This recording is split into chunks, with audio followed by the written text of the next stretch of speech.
Morning friends, welcome back to a YouTube channel zoology Sarjerao. So friends, आज इस video lecture में हम biology subject में जो भी वायरल डिसीजेस के बारे में डिस्कस करने वाले हैं। ये जो भी डिसीजेस है, इसके कॉजेटिव एजेंट, इसका मोड ऑफ ट्रांसमिशन अक्सर एग्ज़ाम में पूछा जा सकता है। ये जो भी पर्टिकुलर वीडियो है, ये नीट एग्ज़ाम है, MSCET है, NVS है, KVS है और महाराष्ट्र स्टेट एग्ज़ाम है।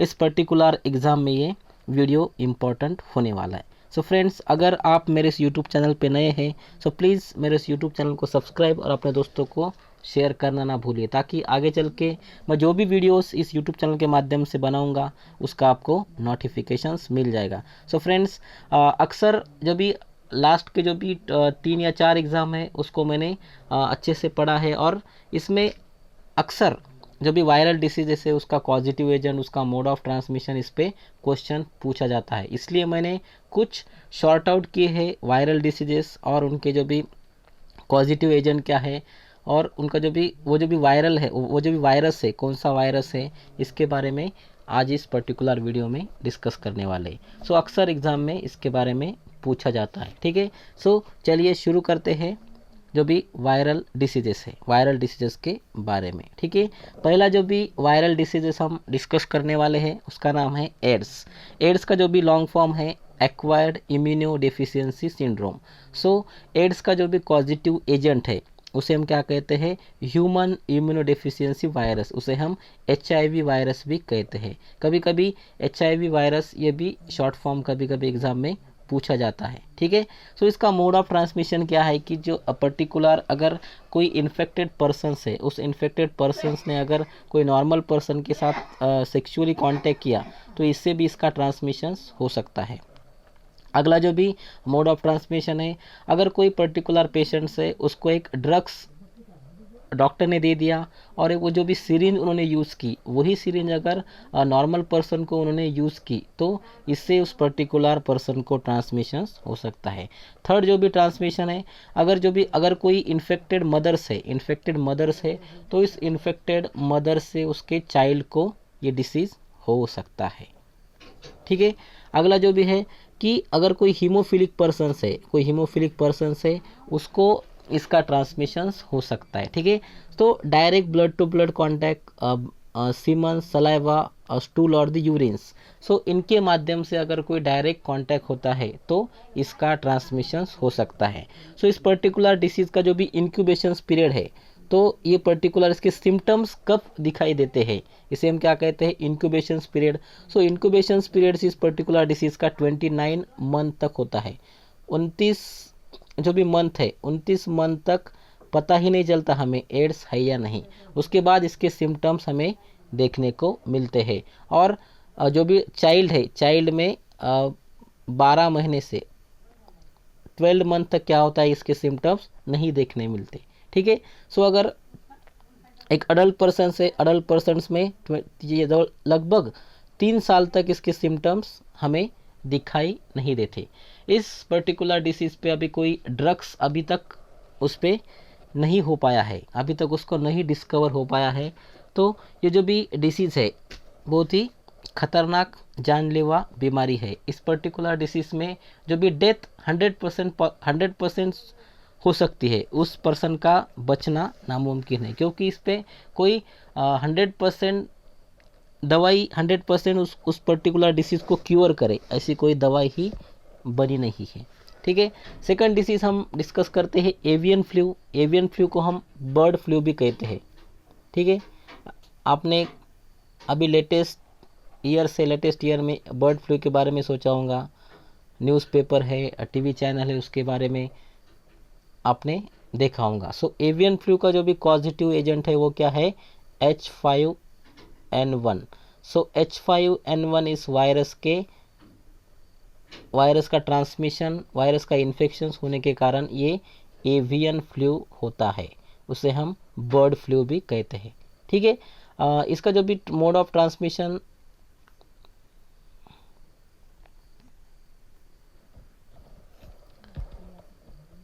इसका मोड ऑफ ट्रांसमिशन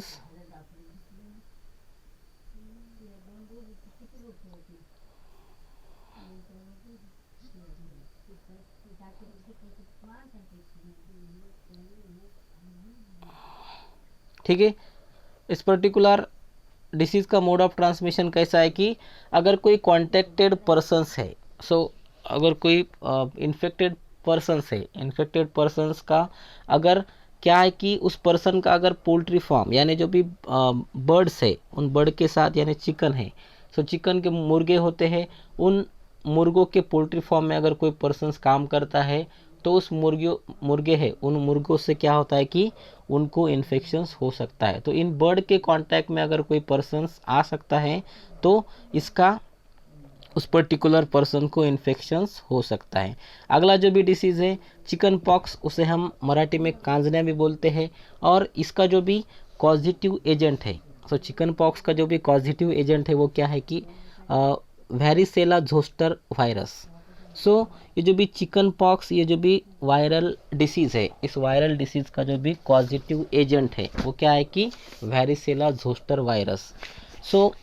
इस वैरिसेला जोस्टर वायरस को हम ह्यूमन हर्पस वायरस 3 भी कहते हैं, HHV3 भी हम इसे कहते हैं। ये जो भी चिकन पॉक्स है, चिकन पॉक्स को हम वैरिसेला भी कहते हैं, इसका एक अलग नाम है। चिकन पॉक्स को वैरिसेला भी कहते हैं। टिपिकली ये जो भी वैरिसेला वायरस है, ये वैरिसेला वायरस 10 साल के बाद, 10 साल से बड़े जो भी बच्चे हैं उनमें ये उनकी बॉडी में क्या करता है, होस्ट उनकी बॉडी में रहता है। इस पर्टिकुलर वायरस का जो भी कांटेक्ट है वो कांटेक्ट क्या होता है कि डायरेक्ट कांटेक्ट अगर होता है कोई इन्फेक्टेड पर्सन से, उस इन्फेक्टेड पर्सन्स का अगर कोई नॉर्मल पर्सन के साथ डायरेक्ट कांटेक्ट होता है तो इसका इन्फेक्शन हो सकता है, इसका ट्रांसमिशन हो सकता है। इस पर्टिकुलर चिकन पॉक्स का इंक्यूबेशन पीरियड है, इंक्यूबेशन पीरियड क्या है कि 14 to 16 डे तक इसका इंक्यूबेशन पीरियड होता है। तो 14 to 16 डे तक हमें इसके लक्षण दिखाई नहीं देते, इसके बाद इसके लक्षण हमें दिखाई देते हैं। ठीक है। फोर्थ जो भी डिसीज़ है चिकनगुनिया। चिकनगुनिया बोले तो इस पर्टिकुलर डिसीज़ में क्या होता है कि पर्सन के जो भी ज़्यादा मात्रा में उन्हें बुखार होती है, उनके जो भी हाथ पैर क्या होते हैं उनके में, उसमें जो भी हाथ पैर में कभी कभी क्या होता है कि उनको ज़्यादा दुखने लगते हैं। ठीक है। उसके बाद उसका जो भी पॉजिटिव एजेंट है, पॉजिटिव एजेंट क्या है कि chikungunya chik virus. Chikungunya chik virus, these are the positive agent of chikungunya. ये जो भी चिकनगुनिया का जो भी मोड ऑफ ट्रांसमिशन है, एड्स इजिप्टी नाम का जो भी एक मॉस्किटो है, ये मॉस्किटो के बाइट करने के कारण इसका जो भी पर्सन को इन्फेक्शंस होता है। इसका जो भी इंक्यूबेशन पीरियड है, incubation period 3 to 5 day, 3 to 5 day तक इसके जो भी सिम्टम्स है हमें देखने को नहीं मिलते। ठीक है। अगला जो भी 5th नंबर का वायरल डिसीज़ है कॉमन कोल्ड, उसे हम सादी सर्दी बोलते हैं। ठीक है। कॉमन कोल्ड का जो भी पॉजिटिव एजेंट है, पॉजिटिव एजेंट क्या है कि रीनो वायरस और दी कोरोना वायरस। अभी आपने देखा होगा कि कोरोना वायरस एक जानलेवा बीमारी हो गई है। ठीक है। कॉमन कोल्ड नहीं कह सकते क्योंकि अभी इस पर्टिकुलर कोरोना वायरस ने पूरे दुनिया में हाहाकार मचा दिया है, क्योंकि ये पर्टिकुलर कॉमन कोल्ड है, ये जब भी सर्दी आती है, सर्दी जुकाम जो आता है, ये डायरेक्टली हमारी रेस्पिरेटरी सिस्टम पे क्या करता है, अटैक करता है। इसका जो भी मोड ऑफ ट्रांसमिशन क्या है कि diseases of the upper respiratory system, हमारी जो भी रेस्पिरेटरी सिस्टम है और उसमें नोज़ है, थोरैट है, नोज़ और थोरैक्स को क्या करता है, ये पर्टिकुलर इन्फेक्शंस करता है, और हमारे जो भी सांस लेने की जो भी प्रोसेस है उसको ये क्या करता है, इन्फेक्ट करता है। ठीक है। तो इस पर्टिकुलर डिसीज क्या बोलते हैं हम, कॉमन कोल्ड। ठीक है। अगला जो भी वायरल डिसीज़ है डेंगू फीवर। डेंगू फीवर का जो भी पॉजिटिव एजेंट है, पॉजिटिव एजेंट क्या है कि डेंगू वायरस, उसे हम डेन 1 और डेन 2 और डेन 3 भी कहते हैं, और उसे हम फ्लैवी वायरस भी कहते हैं।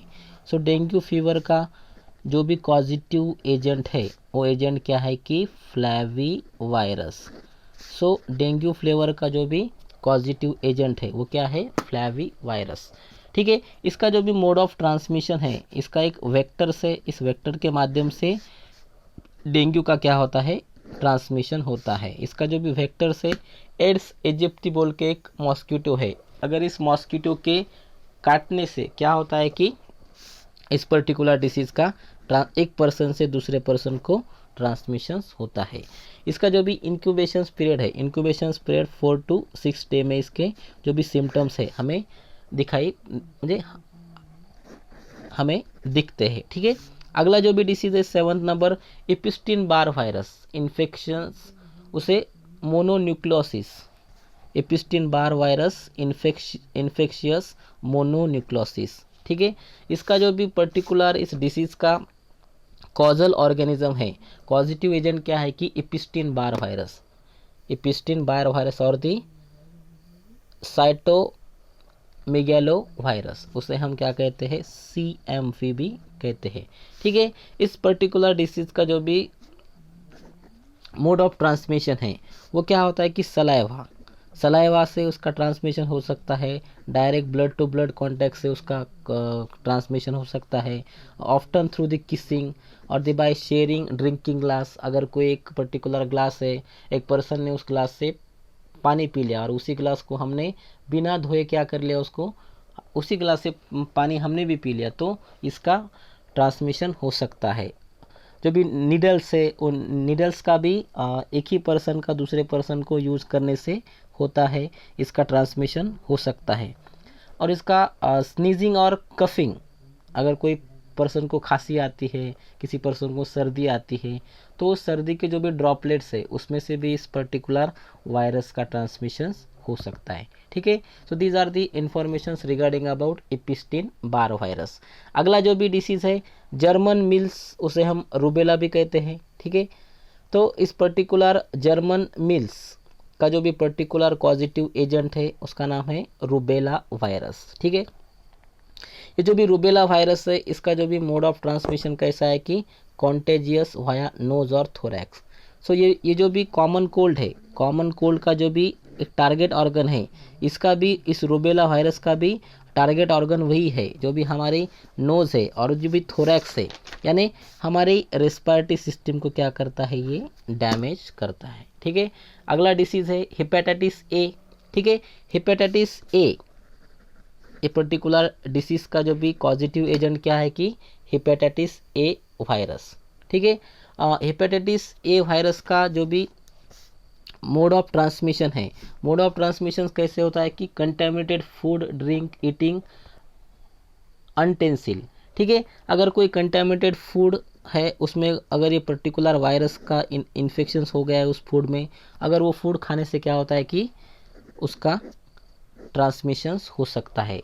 Hand contaminated via connect with nappies, toys, towels, अगर एक पर्सन का नैपीज, टॉवेल्स अगर दूसरा पर्सन को यूज़ करता है तो इसका कांटेक्ट, इसका हमें इन्फेक्शन हो सकता है। ओरल और दी एनल सेक्सुअल कांटेक्ट। ठीक है, सो अगर कोई एक पर्सन से, इन्फेक्टेड पर्सन से वो दूसरे नॉर्मल पर्सन के साथ सेक्स करता है तो इसका क्या हो सकता है कि कांटेक्ट हो सकता है। ठीक है, उसके बाद है सीवेज कंटेमिनेटेड वाटर, अगर कोई वाटर है उस वाटर में अगर पर्टिकुलर वायरस है, वो वायरस उसमें मिक्स होता है तो इसका ट्रांसमिशन हो सकता है। Travel to country where hepatitis A is endemic, अगर कोई पर्सन्स जहाँ पे हेपेटाइटिस ए एक एंडेमिक डिसीज़ है और वहाँ पे अगर, यानी उसी पर्टिकुलर एरिया में वो क्या है कि एंडेमिक किसे कहते हैं हम, endemic terms referred for the a particular area, उस पर्टिकुलर एरिया में ही वो देखने को मिलता है। अगर कोई कंट्री है उसमें हेपेटाइटिस ए डिसीज़ ज़्यादा मात्रा में मिलता है, अगर कोई पर्सन उस कंट्री में ट्रैवल्स करता है तो इसका ट्रांसमिशन हो सकता है। अगला जो भी मोड ऑफ ट्रांसमिशन है injecting and non injecting drugs use, तो इससे भी पर्टिकुलर डिसीज़ का ट्रांसमिशन होता है। अगला है हेपेटाइटिस बी। हेपेटाइटिस बी का जो भी कॉजल ऑर्गेनिज्म और द पॉजिटिव एजेंट है हेपेटाइटिस बी वायरस। ठीक है। हेपेटाइटिस बी वायरस और इसका जो भी मोड ऑफ ट्रांसमिशन है ब्लड टू ब्लड, यानी डायरेक्ट ब्लड का ब्लड के साथ अगर कोई कांटेक्ट आता है तो इसका ट्रांसमिशन हो सकता है। अगला जो क्या है कि शेयरिंग और द इंजेक्टिंग इक्विपमेंट, अगर कोई इंजेक्टिंग इक्विपमेंट शेयरिंग करते हैं, ठीक है। उसके बाद अनप्रोटेक्टेड सेक्स के कारण भी हेपेटाइटिस बी का ट्रांसमिशन हो सकता है। मदर टू बेबी, अगर कोई इन्फेक्टेड मदर है तो उसके बेबी को भी इसका ट्रांसमिशन हो सकता है around the time of birth, ठीक है। अगला जो भी पॉइंट्स है चाइल्ड टू चाइल्ड कॉन्टैक्ट, अगर कोई दो बच्चे एक दूसरे के साथ खेलते हैं तो उनका डायरेक्ट कॉन्टैक्ट आ जाने के कारण भी पर्टिकुलर इस डिसीज़ का क्या हो सकता है कि ट्रांसमिशन हो सकता है, ठीक है। अगला जो भी डिसीज़ है हेपेटाइटिस सी, हेपेटाइटिस सी का जो भी पॉजिटिव एजेंट है हेपेटाइटिस सी वायरस, ठीक है। इसका जो भी mode of transmission, so mode of transmission कैसा है कि ब्लड टू ब्लड कांटेक्ट, अगर किसी पर्सन का ब्लड टू ब्लड कांटेक्ट आता है, अगर कोई इन्फेक्टेड पर्सन है उसका दूसरे पर्सन के साथ direct blood to blood contact आता है, तभी इसका क्या हो सकता है कि ट्रांसमिशन हो सकता है। शेयरिंग इंजेक्टिंग इक्विपमेंट, अगर कोई जो भी मेडिकल यानी हॉस्पिटल में जो भी इक्विपमेंट यूज़ किए जाते हैं सीजर से, नीडल से और दी इंजेक्टिंग इक्विपमेंट, वो एक इन्फेक्टेड पर्सन का अगर कोई नॉर्मल पर्सन को अगर वही यूज होता है तो इससे क्या हो सकता है, इस पर्टिकुलर डिसीज़ का ट्रांसमिशन हो सकता है। अगला जो भी 12th डिसीज़ है हेपेटाइटिस डी। सो हेपेटाइटिस डी डिसीज़ का जो भी कॉजल ऑर्गेनिज्म है वो क्या है कि हेपेटाइटिस डी वायरस। सो हेपेटाइटिस डी वायरस का जो भी पॉजिटिव एजेंट क्या है कि हेपेटाइटिस डी वायरस। सो इसका मोड ऑफ ट्रांसमिशन क्या है कि ब्लड टू ब्लड अगर डायरेक्ट कांटेक्ट होता है कोई नॉर्मल पर्सन से, उस नॉर्मल पर्सन का अगर कोई इन्फेक्टेड पर्सन के साथ direct blood to blood contact होता है तो इसका क्या हो सकता है कि इन्फेक्शंस हो सकता है। So most infections in Australia. So ये जो भी हेपेटाइटिस डी वायरस है ऑस्ट्रेलिया में ज़्यादा मात्रा में देखने को मिलता है। अगर immigrations from a high prevalence country, अगर कोई पर्सन्स ज़्यादा मात्रा में जहाँ पे वो डिसीज देखने को मिलता है वहाँ से अगर कोई दूसरे कंट्री में ट्रैवल्स करता है, इमिग्रेशन करता है, तो वो क्या हो सकता है, उसका इन्फेक्शंस हो सकता है। और शेयरिंग इंजेक्टिंग इक्विपमेंट, हॉस्पिटल में जो भी पर्सन्स को इंजेक्टिंग इक्विपमेंट यूज़ किए जाते हैं, सीरीज़ है, नीडल्स है, तो इसके माध्यम से क्या हो सकता है, ट्रांसमिशंस हो सकता है। So these are the all informations regarding about some viral diseases. So remaining जो भी वायरल डिसीजेस है हम अगले वीडियो लेक्चर में देखने वाले हैं। Thank you for watching video.